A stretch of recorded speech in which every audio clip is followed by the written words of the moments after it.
My father rose to his feet in the middle of the Riverside State University auditorium, his hands clapping together with warm, admiring enthusiasm as he watched me walk out from the wings. He and my mother smiled brightly at the powerful speaker in the navy blue suit making her way toward the podium of honor, applauding with complete indifference for a stranger they did not recognize as the daughter they had declared dead 13 years ago in order to seize grandfather Sterling's trust fund. I stood straight, looked deep into Richard's trembling eyes as my voice carried through the sound system, while Madison's $25,000 scholarship check sat motionless on the table. My chest was still, my shoulders held steady beneath the expensive fabric of my suit. I felt the cold of the truth settling over this fraudulent space of recognition. My parents did not know that I was not here to hand my sister a scholarship. I was here to read aloud the contents of my grandfather's final letter, the one that would expose exactly why the money they had reported as lost was sitting under my sole control. Before I go on, please take a moment to like and subscribe, but only if this story hits close to home. Drop your location and the time where you are in the comments. I would love to know where you are listening from. Now let me take you back to the very beginning, to the days when the numbers on a financial statement first became the quiet knives that split our family in two. The voice moving through the Riverside Auditorium speakers was mine, but the pull that brought me backward was not gradual. It happened the way it always happened.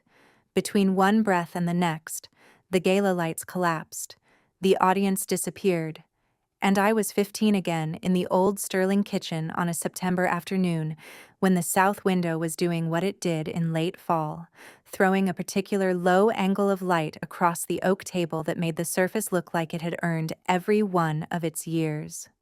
The table had been in that kitchen longer than any of us. Its wear was the kind that only accumulated if someone had genuinely used a thing over decades, smooth along the middle where forearms had rested and rough at the corners where the finish had peeled back to bare wood.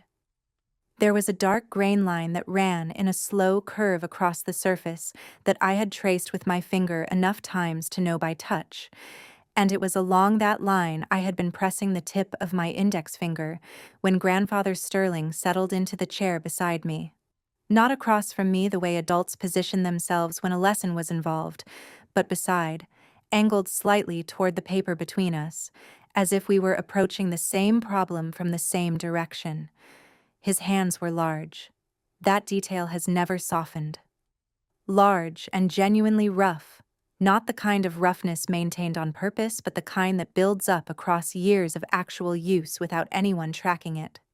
When he placed one over mine and guided the fountain pen toward the paper, the pressure was light enough that I felt the nib make contact before I felt him directing me. The ink came out dark and clean. I kept my shoulder blades down. I kept the breath slow and even. It was the only room in that house where I did not scan the corners before I opened my mouth. The pen was silver. When he set it down, it caught the window light and threw a small warm bar of reflection across my cheekbone, and I held still for it the way you hold still for something you already know is going to pass. Patricia's heels came down the hall. She had a particular way of entering rooms that was less like arrival and more like displacement, and by the time she cleared the doorway, I had already set my hands flat on the table. She was holding a sheet of paper by its upper corner between two fingers, arm extended, the gesture of someone transferring a problem they had already processed and categorized.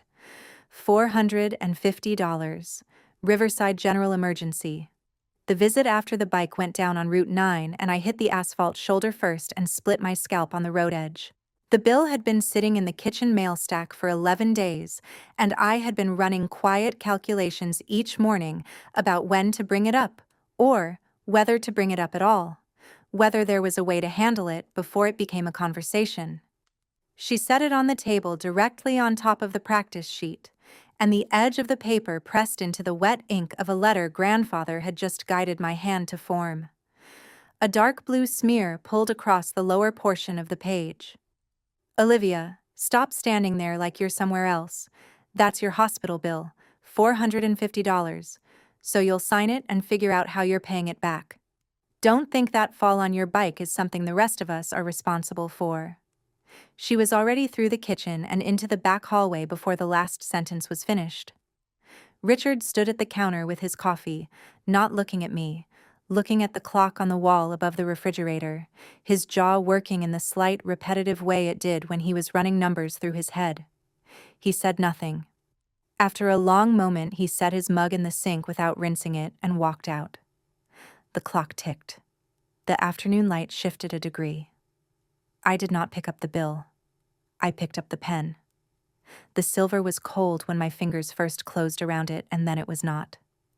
I pressed my thumb along the engraved lines on the barrel, fine parallel cuts I had traced enough times to know without needing to look. My shoulder blades drew together once and then settled. The smear on the practice sheet was still there, the dark blue blur over the lower corner, but through it the letters grandfather had helped me form were still legible, still intact, still there. I kept thinking about the weight of his hand, how it had been sufficient to guide without replacing mine, how when my pressure varied across the nib, he had not corrected the mistake directly, only shifted the angle slightly, given my hand the information it needed to find the movement on its own. There was a way of helping someone that required staying attentive to the difference between their movement and yours and keeping that difference intact. I did not have language for it at 15. I had it now. The pen went into the inside pocket of my jacket. I told myself it was temporary. I would put it back before dinner.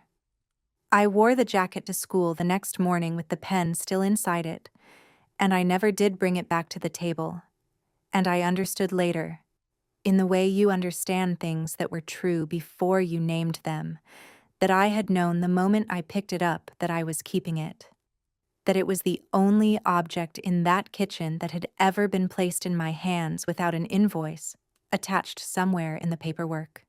From the living room came the soft, continuous sound of Madison turning over something that rustled, the unhurried sound of a person examining something new with all the ease of someone who has never had to account for her time.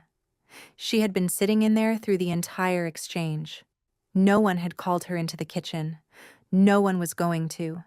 The table with the smeared ink sat where it had always sat, and I thought about the way certain surfaces hold their damage quietly without announcing it, and how you can run your hand across them for years before you understand what you are feeling is not just texture. Dinner in the Sterling house was never just dinner. The table had a logic to it. A geography of preference made visible through place settings, and the angle at which Richard turned his body when he addressed one of us rather than the other. I knew my position at that table the way you know a shortcut you have taken so many times you no longer notice you are choosing it. Fourth chair from the window, the one with the wobble in the left rear leg that I had learned to compensate for by distributing my weight forward. No one had fixed the leg. It had not occurred to anyone to fix it. I started dinner early. That was not a rule anyone had stated. It was the kind of arrangement that had assembled itself over years out of the path of least resistance, which in the Sterling house ran consistently in one direction. I had the oven at 350 by 4 in the afternoon, the cast iron out, the stock reducing on the back burner. The kitchen smelled of rosemary and rendered fat by the time Patricia came downstairs with her hair done and her reading glasses pushed up onto her head, walked through without stopping, and went to sit in the living room where Madison was already arranged on the couch with her legs tucked under her and her phone in both hands. I carried the first tray out at 6:45, 6 plates of soup, each one identical in fill level, because I had learned somewhere along the way that visible asymmetry in small things gave Patricia something to comment on, and I had stopped providing the opportunity. The tray was the heavy copper one that required both hands and a careful management of the center of gravity, and my forearms were showing the effort by the time I set the last bowl down without making a sound against the tablecloth. Madison did not look up from her phone when her soup appeared. She was wearing something new, pale pink, with the quality of fabric recently unfolded from tissue paper, and she reached up once to push her hair back with the same hand that held the phone without breaking her scroll. Her nails had been done that afternoon, the kind of appointment that takes 2 hours and appears on someone else's credit card. I notice this the way you notice details when your attention is divided between what is in your hands and what is in the room. I went back for the main dish, then the side dishes, then the breadbasket. By the time I pulled out my chair, the food had been on the table for 4 minutes, and Richard had already started. The cream envelope came out of his inside jacket pocket halfway through the first course. He did not make a speech. He set it on the table with the practiced restraint of a person who had decided to appear understated about something he was not understated about at all. And he slid it toward Madison using 2 fingers, a slow, deliberate push, and his face arranged itself into the expression he used when he wanted to seem as though he was doing something modest. "You've been working hard. Your mother and I wanted you to know we see that."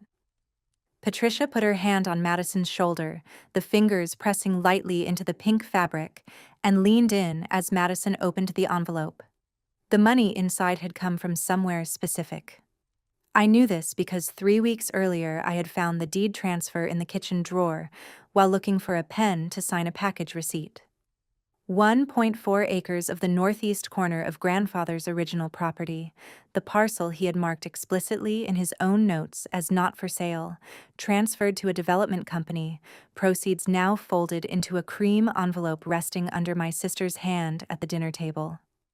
$80,000, give or take what Richard had taken off the top for what he called transaction costs. I looked at the soup in my bowl. I lifted my spoon. I set it down again. Richard was saying something about New York and opportunities and the importance of investing in people you believed in, and Patricia was still touching Madison's shoulder, and Madison was smiling with the particular softness of someone who had never had reason to calculate the provenance of a gift. I did not say anything. I reached for the breadbasket, took a piece, placed it on my plate, and did not eat that either. When I stood to clear the first course, I carried the plates back to the kitchen and set them in the sink, and turned the cold tap to full and put both hands under it. The water ran over the marks on my palms where I had been pressing my fingers into each other under the table. I held them there until the temperature dropped and the cold felt like simple cold rather than a correction for something else. I dried my hands and started on the silver. I polished each fork with the cloth from the second drawer, working the tines until the metal returned the under-cabinet light in a clean line. I was not thinking about the envelope. I was filing it. There was a place in my mind where I kept things like the deed transfer and the hospital bill and the particular movement of Richard's jaw when it worked without words, and I placed the cream envelope in that place and noted it with the same precision I applied to everything that was going to matter later. From the dining room, Madison laughed at something, and Patricia's voice followed, and I kept polishing. The pressure had been building in the house for months, the way weather builds before it arrives, and I could feel it in the way Richard took certain phone calls in his car with the garage door closed, in the way specific pieces of mail disappeared from the stack before morning. Something was going to be asked of me, something with a number attached to it. Something larger than a signed hospital bill and smaller than everything I had decided, somewhere in the last year, that I was not going to give. I stacked the forks in the drawer and turned off the kitchen light. The rain started on the drive back from Madison's dance studio, a light spatter on the windshield that thickened within 10 minutes, to the kind of steady downpour that turns highway lights into smears. Richard drove with one hand on the wheel and his elbow against the window, and the SUV smelled of old leather and the particular staleness that accumulates in a vehicle when the same conversations have been held in it enough times. I was in the back seat on the right side, pressed against the door, with Madison's garment bags and equipment duffel taking up the middle seat and most of my space. I had learned the geometries of the Sterling vehicles the way I had learned every other domestic geometry in that house, by adjusting. The rain picked up. Richard turned the wipers to high. He waited until we were on the county road with no turns coming for another 4 miles, which was the kind of patience he had for certain conversations. I had come to recognize the atmospheric conditions that preceded these moments, the particular set of physical signals that announced them before the first word. The jaw moving without sound, the hand gripping and releasing the wheel, the slow, deep intake of breath through the nose. Then the voice came, low and filling the closed space the way water fills an uneven surface. Olivia, I want you to hear something. Your mother and I have given up a great deal over the years to make sure you had what you needed. We made sacrifices that most parents wouldn't make without thinking twice. And now, we're in a difficult period. You understand that. The market has been difficult, and the bills have been difficult, and Madison has real opportunities in front of her that require real investment.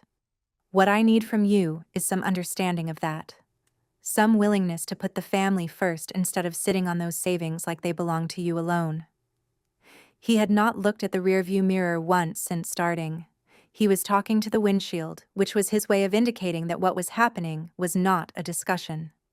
Patricia shifted in the passenger seat and turned slightly, her arm resting along the top of the seat back, and she looked at me with the expression she used when she wanted to appear as though she was appealing to a better nature. Her fingers tapped the upholstery twice in a slow rhythm. It's not that we're asking anything unreasonable. Family is a unit. You pull together when it matters.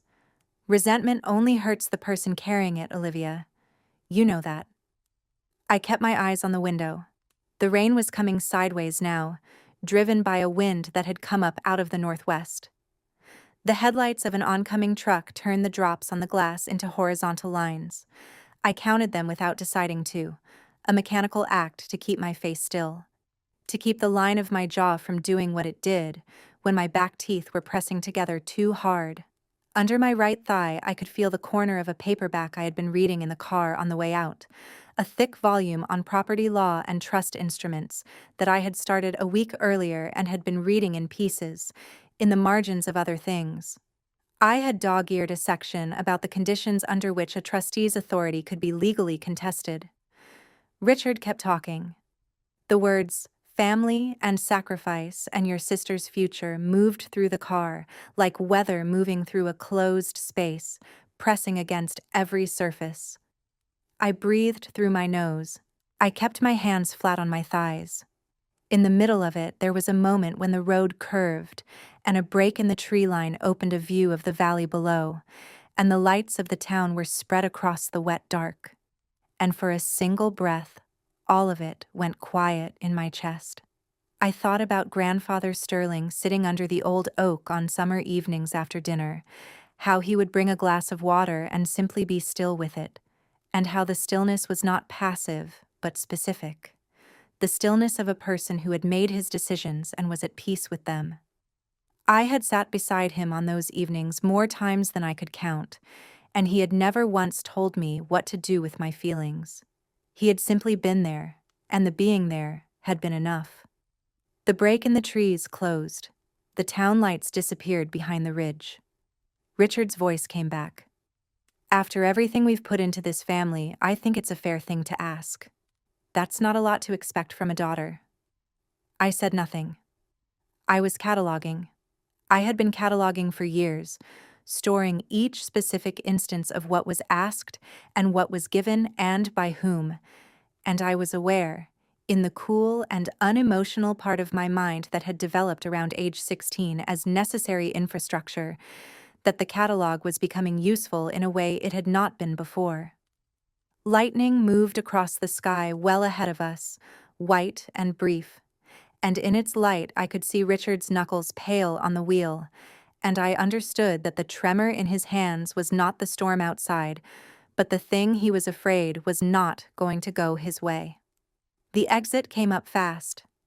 He took it harder than necessary, the rear tires finding the wet asphalt with a brief protest, and I braced against the door and said nothing. And the conversation continued, and I let it continue. And somewhere in the back of my mind I noted the time and every word that had been said, with the precision of someone who has learned that attention is the one resource no one can take away from you. What happened when we reached the house is something I have described only once in full, to Eleanor, and even then I kept the details short. Not because they were too painful to say, but because they were what they were, and the saying did not change them. What matters is what came after, which was the rain and the road and the particular quality of asphalt when a vehicle's tires lose their relationship with it. The first thing I registered in the hospital room was the smell. That specific combination of institutional cleaning product and recycled air conditioning that exists nowhere outside of hospitals and carries its own information before the eyes are fully open. I lay on my back on a sheeted surface with the roughness of fabric that has been laundered in industrial machines for years, and the overhead fluorescent light was doing what fluorescents do in emergency rooms. A low-grade flicker that the eye cannot quite track, but the nervous system registers as a sustained mild alarm. My head had been bandaged. I could feel the weight and tightness of the wrap, and when I turned my head to the right, a dull pressure moved through my right temple that told me the gauze was covering something significant. The machine beside the bed was measuring my pulse in a steady, audible rhythm. I had been in this room long enough for the rhythm to become background noise, which meant I had been here a while. The phone was on the rolling table beside the bed. I could see its screen from where I lay. Dark. No notifications. I reached for it with my right arm, and the shoulder socket sent a sharp message up through the joint that made my breath catch. I moved more slowly. I walked my fingers toward the edge of the table, tipped the phone toward me, and looked at the screen in full. No missed calls. No texts. The time was 11:47 at night. I set it back down. The night nurse had come through twice since I had been conscious enough to track. The second time she had stood at the foot of the bed with a clipboard and looked at me with the particular expression of medical professionals who have processed a certain kind of information and are deciding how much to communicate. She had asked if there was someone I wanted her to contact. I had given her Richard's name and the house number. That had been over an hour ago. I was looking at the ceiling when the phone at the nursing station down the hall made a sound, and a voice came through that I recognized before I had finished processing it. Clear, unhurried, the practiced calm of someone who had decided exactly what they were going to say before they picked up the phone. "We're not taking financial responsibility for this visit. She left the house on her own. That was her decision. Please don't send any billing correspondence to our address." A pause. The sound of the call ending. I kept looking at the ceiling. A water stain had formed in one of the acoustic tiles above the bed, a brown ring the size of a dinner plate with a darker center, and I stared at it without blinking for a long time. The pulse monitor continued its rhythm. The air conditioning ran. Something moved through my chest that was not grief and was not anger. It was simpler than both of those things. It was the feeling of a question being answered. The kind of question you carry for so long that when the answer arrives, it does not surprise you. It only settles, the way a weight settles when you finally set it on a solid surface and let your hands release. I raised my left hand and used the back of it to wipe across my cheek. Once. Clean. Then I reached for the hospital ballpoint on the tray table, the cheap kind with the cap chewed at the end from whoever had used it before, and I wrapped my hand around it and held it. Not the grip of someone about to write something. The grip of someone establishing a point of contact with something real. My heartbeat came through my palm and pressed into the plastic and came back to me as a simple fact. Still here. Still running. Still counting. I sat up in stages, using my arms, letting the room stabilize between movements. When I was upright, I looked at the reflection in the metal cabinet door beside the bed. A woman with white gauze around her head and no expression. I held the image for a moment, and then I stopped holding it and looked at the door instead. If any part of this has touched something you recognize, I want you to press the like button. Not for the story. For whatever it is you recognized in it. And I want to ask you something. Have you ever been the person in the room that no one came for, and had to decide, in that exact moment, with nothing left, that you were going to stand up anyway? If you have, leave it in the comments. I read them all. I take my time with them. because now let me tell you what I did when I walked out of that room. 3 months later, I was sitting in a library that smelled of sandalwood and old paper, with a wooden box on the table in front of me, and a woman named Dr. Eleanor Smith was watching me with the particular attention of someone who has been waiting a very long time for a specific moment to arrive.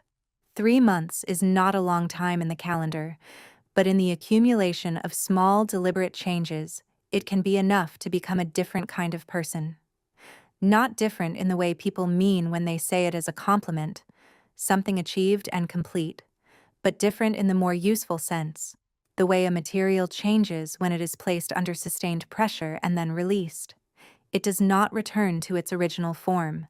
It retains the shape of what was done to it, and if you are careful with that shape, it becomes precise. Eleanor's library was on the second floor of her house on Caldwell Street, a room that ran the full width of the building and had been arranged around the books rather than around convention. Shelves from floor to ceiling on 3 walls, and a fourth wall of windows that looked out over a garden allowed to grow in the directions it preferred. The desk was solid mahogany with a surface that had the patina of sustained use. When I sat across from Eleanor for the first time since leaving the hospital, I had brought nothing with me, no notebook, no bag, only the silver pen in the inside pocket of my jacket, which was the only thing I ever brought into a room I was not yet certain about. She set the box on the desk between us and did not explain it. The box was covered in black velvet, small, with a brass lock that had oxidized to a faint green at its edges. The key she set beside it was the same small specific brass, the kind cut for a single lock. I picked it up. The metal was cool and then warm. I fit it into the lock and turned it, and the lid opened with the resistance of something that had not been opened in a long time. The letter was on top, folded in thirds, written on the cream-heavy paper grandfather used for things he considered significant. His handwriting moved in the way I knew, slightly forward-leaning, the ascenders clean and the descenders looping generously, and the date in the upper right corner was from the winter before he died. I read it once through without stopping. Then I set it flat on the desk and read it again. He had known. Not suspected, not worried, known. He had written it with the specificity of someone who had watched something develop over years and documented what he observed, the pattern of transfers, the conversations he had overheard, the way certain documents had moved through the house without being properly shown to him, the way his questions had been redirected and his signatures requested on papers he was not given adequate time to read. He had known what Richard intended to do with the northeast parcel. He had known what would happen to the trust instrument if it remained in the standard arrangement. He had taken steps. The trust had been restructured 18 months before his death. Eleanor was the named trustee. The $120,000 was not missing and had never been missing. It had been protected. The death notice Richard had filed with the insurance company, the one declaring me legally dead following what he had described to the insurer as a fatal accident, was on record with the probate court as a contested document, filed by Eleanor 7 months after its submission, while I was still in a rented room on Ash Street, not yet knowing any of this existed. I set the letter down. I picked up the paper clip from Eleanor's pen tray and straightened it between my fingers, and then bent it slowly back into a small circle. I looked at Eleanor. He knew what Richard would do, she said. He knew it years before it happened. He gave me these documents and told me to wait until you were ready. I nodded once. I set the paperclip down. I spent the next 2 hours going through the folders she had prepared, each document in a clear plastic sleeve, organized in the sequence they would need to be presented: the forged signature on the property deed transfer, the insurance filing, the probate contest, the affidavit from the estate attorney who had witnessed the trust amendment. I read each one with the focused attention I applied to things that mattered, making no written notes, filing everything into the memory system I had been building since I was 15, and the method had first become necessary. Before I left, I took the small voice recorder from Eleanor's desk drawer, the one she had charged and left there, and put it in the inner pocket of my bag, where the pen had always gone. I drove back to the Sterling house in the early evening and parked on the street and sat for a moment with the engine off, looking at the front windows, the lights on in the kitchen and the living room, the blue glow of the television. I went in through the back door and straight to the kitchen and put the kettle on. "There she is," Patricia said from the hallway, and her voice had the warmth of someone entirely confident in the outcome of the evening. "We were wondering when you'd be home." I arranged 4 cups on the tray with the same careful attention I had always given to small domestic tasks in that house, and I looked up from the cups and met Patricia's eyes and produced the small, adequate smile I had been producing since I was 15, the one that she had never once had reason to question. Richard's desk, visible through the living room doorway, had a cream-colored card on it that I recognized from across the room. The Riverside State University Gala. 6 weeks from Thursday. The gala room was everything these rooms always are. High ceilings, chandelier light that softened the hard edges of things, tablecloths ironed to a specific smoothness, the ambient sound of people performing the versions of themselves they preferred in company. Richard and Patricia moved through the pre-dinner reception with the practiced ease of people who had come to be seen doing something generous, and I moved through the periphery of their orbit, speaking when spoken to, holding a glass of sparkling water, doing what I had been doing for months inside that house, waiting in a way that looked like nothing. They seated us at a table near the front. Madison was there in something pale and expensive, and she greeted me with the specific warmth of a person who had not thought to be suspicious, which was its own kind of information. I sat down and put my hands in my lap and watched Richard work the room during cocktail hour, the way he moved through clusters of people with the ease of someone who believed he had already won the evening. The first move came with the soup course. Richard reached across and placed a piece of bread in my bowl with the silver serving spoon, a gesture so small and deliberate that only I would have recognized it as the opening of something. Patricia leaned in and adjusted the collar of my jacket with 2 fingers, smoothing a lapel that did not need smoothing, and said something close to my ear about how well I was looking, how proud they were of everything I had built, how grateful they were for my steadiness during a difficult year. Her fingernail pressed once briefly against my collarbone before her hand withdrew, a pressure so brief I would not have been able to describe it to anyone, but I noted it. I noted everything. Richard waited until the plates were cleared. He reached into his jacket with the unhurried ease of a man who had rehearsed this movement and withdrew a folded document, a single page, and set it on the table between us with his right hand flat over the top for a moment, as if blessing it. And then he lifted his hand and turned it to face me and slid it forward with 2 fingers. "I need your signature here, Olivia. It's a standard transfer of custodianship, moves the Scholarship Disbursement Authority over to me so we can process Madison's award correctly. It's just procedural." The gold pen appeared from Patricia's purse and was placed beside the document with a small, precise click. I looked at the document. $25,000. The Sterling Family Scholarship Fund, Disbursement Authority Transfer. Signature required by the current named custodian, which was me, because that was one of the things I had found in Eleanor's files that Richard did not know I had found. I placed my fingertips on the edge of the document and did not move them. Richard waited. His breathing was audible. Across the table, Madison was watching her phone, unaware of the geometry of what was happening around her, and the people at adjacent tables were doing what people do at galas, talking and filling the room with sound that covered everything. When I had not moved after 30 seconds, Richard leaned forward, close enough that I could smell the wine over the cologne, and his voice dropped to the register he used when he wanted to ensure something was understood without being overheard. "There's a psychiatric evaluation in my possession from 2011, filed with the family court during the estate contestation. If you don't sign this tonight, I will make sure every person in this room knows it exists. You understand what that does to a professional reputation.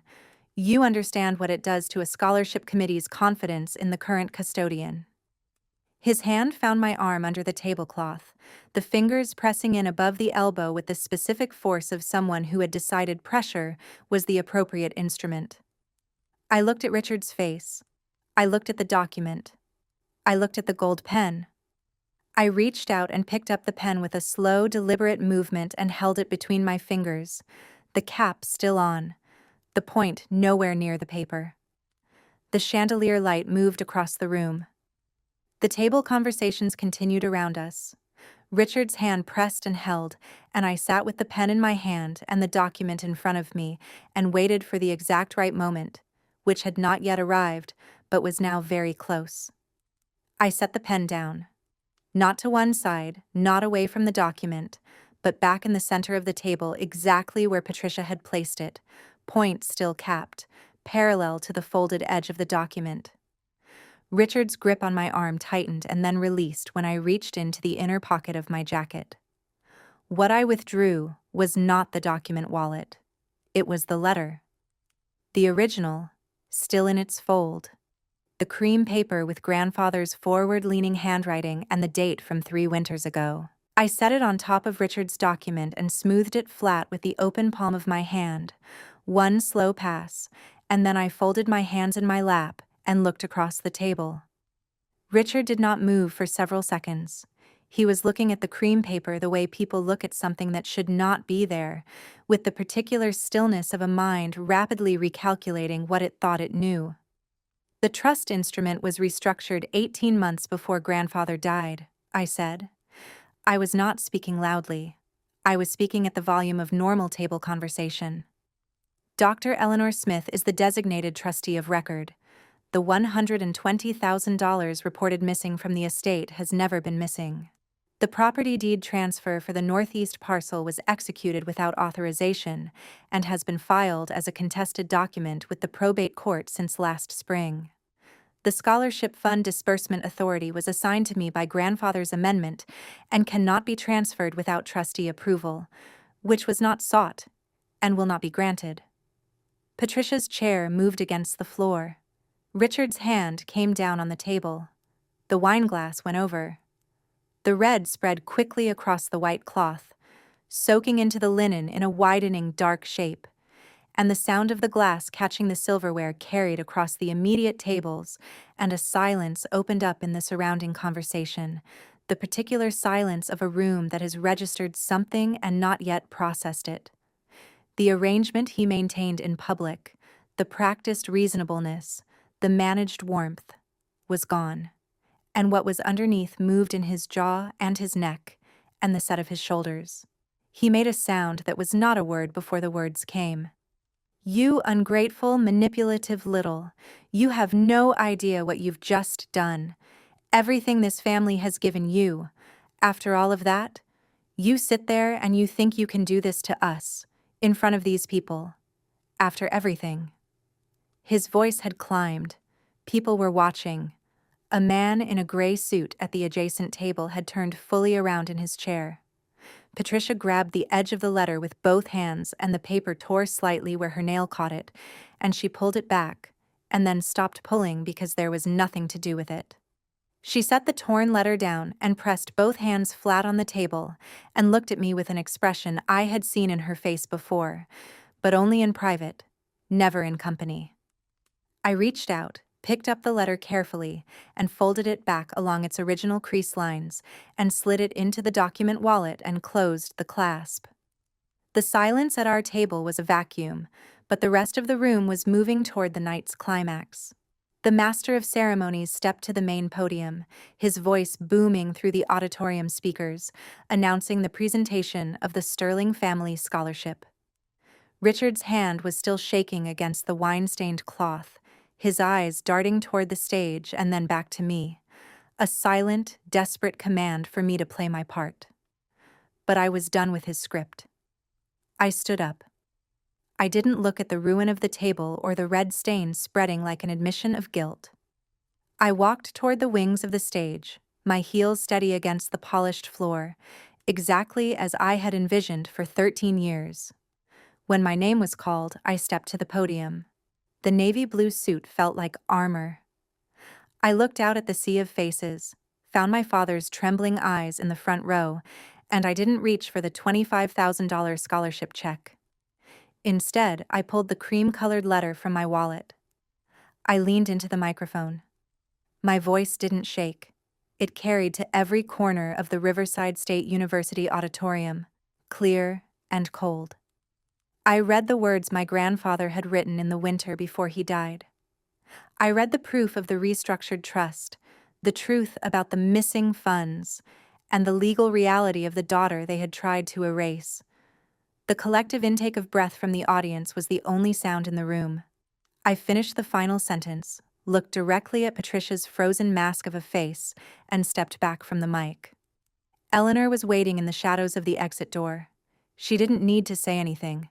I walked off the stage, through the side door, and out into the night air that finally, for the first time, belonged entirely to me. In the corridor outside the ballroom, I stopped once and looked back through the narrow window in the door. Madison was still at the table, her phone face down in her lap, her posture very still, and there was something on her face that I had not seen there before.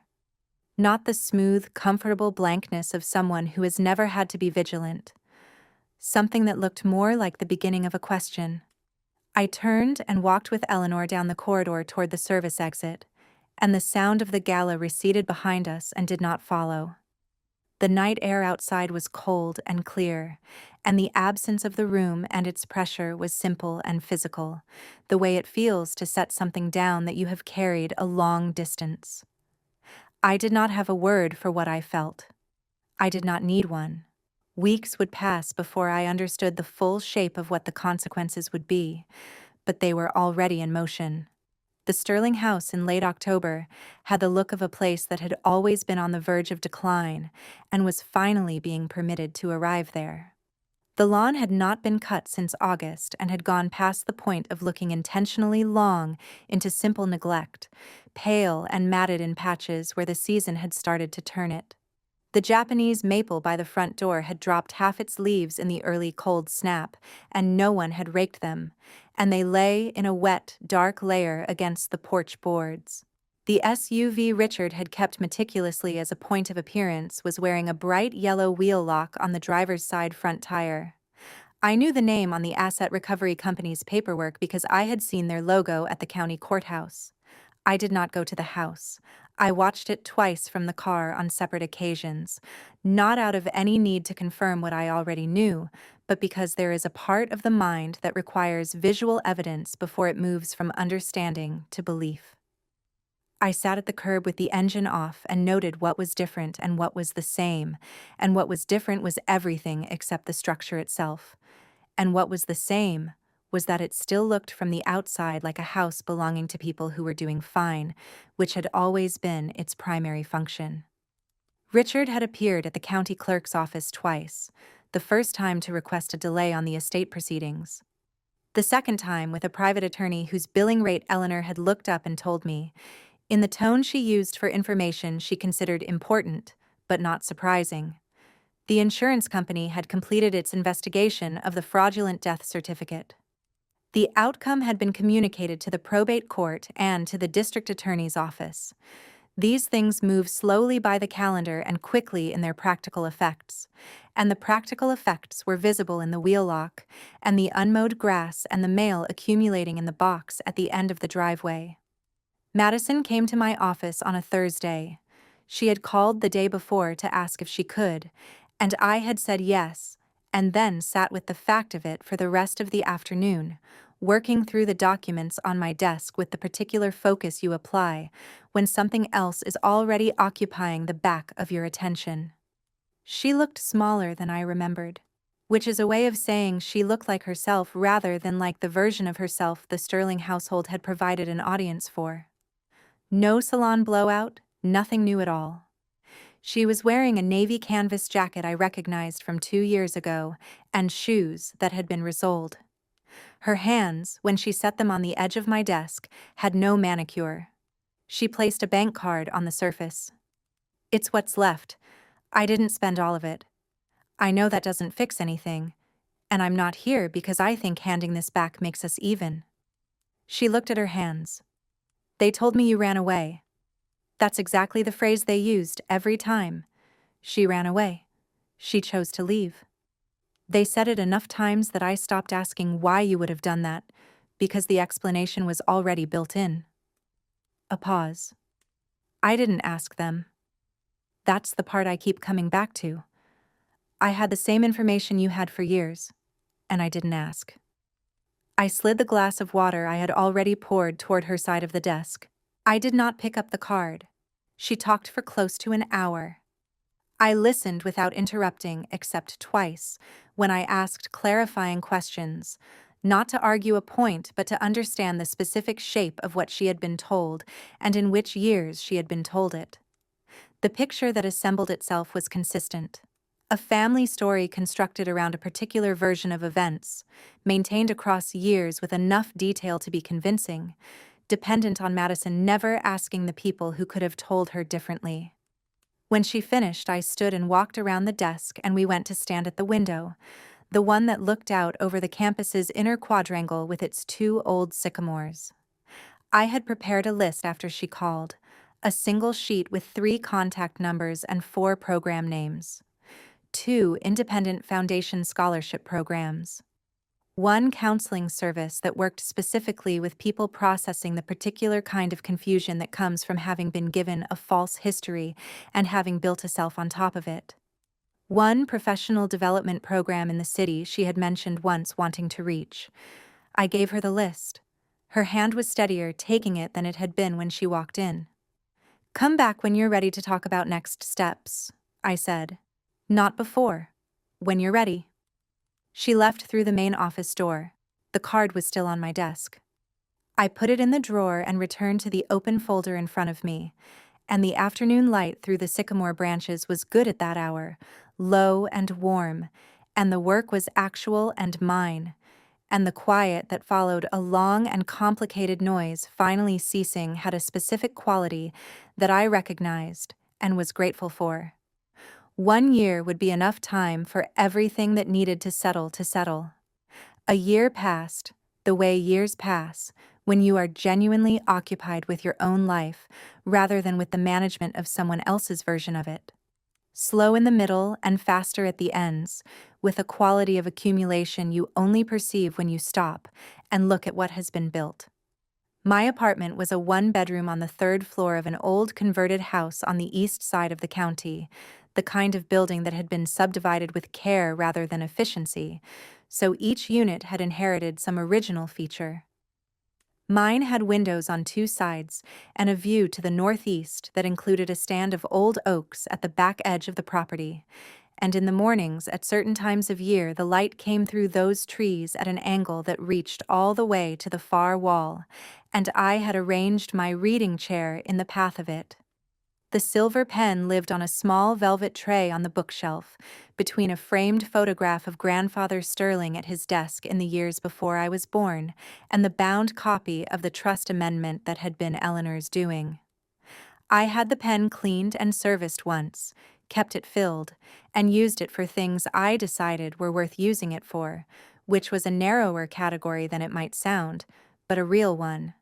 On a Tuesday morning in early November, I was sitting in the reading chair with a cup of chamomile tea, and the oak trees doing their late-season thing in the window light when the phone on the side table lit up.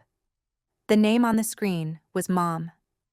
The phone vibrated twice in the pattern of an incoming call, and I looked at it with the full attention I had been trained across 31 years of domestic physics to provide whenever that name appeared anywhere. And then I set my cup down on the coaster and placed both hands in my lap and watched the phone complete its cycle. It rang 4 times. It stopped. I reached out and turned the phone face down on the table, gently as you set down something that requires no further action at this time. Not blocked, not silenced, not assigned to a folder or a management system. Simply face down on a Tuesday morning, with the oak trees in the window and the tea still warm in the cup.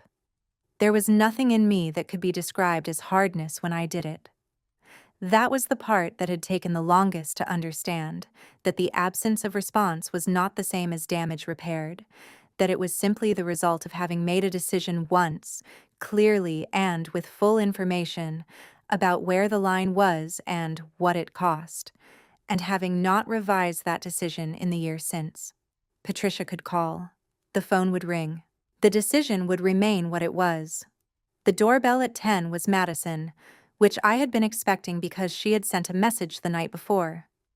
She was carrying a small bunch of wildflowers, yellow and white, in a rubber-banded stem from the roadside stand on Mill Road, and she was wearing the canvas jacket again. She had taken a position at a nonprofit that worked on housing advocacy, and she had been there long enough to have opinions about the internal politics, which meant she had been there long enough to belong. We sat at the kitchen table with tea, and she told me about a case that had been occupying her, a family in the south end of the county dealing with a landlord using lease technicalities to push longtime tenants out ahead of a renovation project. I listened and asked questions, and we moved from that to other things, the way conversation moves when there is no agenda. And at some point I got up to refill the kettle and she moved to the counter to slice the bread she had brought, and we worked in the kitchen together with the ease of people who have arrived at a functional understanding of shared space. She left at noon. Before she went, she stopped at the bookshelf and looked at the photograph of Grandfather Sterling for a moment without saying anything. Then she picked up her bag and said she would call later in the week, and she meant it, which was a fact I was still adjusting to, that she meant the things she said now, and that this was something she had had to learn, and that learning it had cost her something, and that the cost had been worth paying. I stood at the window and watched her cross the parking lot and get into her car. The light in the apartment was doing what it did at midday, diffuse and even, filling the room without direction. The pen was on its tray. The oaks were doing their quiet work. The phone was still face down on the side table, and there had been no further calls, and the tea I had let cool during our conversation was cold in the cup, and I drank it cold because it was fine cold. Most things that have been genuinely good do not require any particular temperature to remain what they are. Before you go, I want to sit with you for a moment. If you could say one true thing to the person who hurt you most in your family, not to fix anything, not to be heard by them, not to get anything back, just to say it because it is true, and it has been waiting to be said, what would that be? Leave it in the comments. I read every single one, and I take my time with them. And if Olivia's story gave you something tonight, even just the understanding that a person can be declared gone and still come back and take up all the space that was always theirs, there is another story in the description below that I think you will want to find your way to. Take care of yourself. The oak trees moved in the late wind off the valley, and the afternoon was entirely ordinary, and that was the whole of it, and it was enough.